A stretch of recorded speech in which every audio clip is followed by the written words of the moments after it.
Ito pala yung unang harvest sa ampalaya natin mga idol. O ito. Ito yung unang harvest natin. Hindi pare-parehas yung laki. Yan. Yun yung unang harvest natin talaga dun. Yan mga idol. O. Yan. Pwede na tayo magkapagulay sa unang harvest natin. Yan. Yan mga idol. O. Pakita ko yung kung saan natin kinukuha natin yan. Yung ampalaya na yan. Doon mga idol. Doon. Doon yan galing. Mag-harvest tayo kasi ano lang din yan eh. Mabubulok lang din. Kaya hina-harvest na lang natin. Yan. Yun yun mga idol.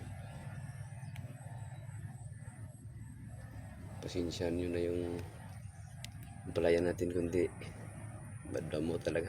Thank you. Thank you for watching.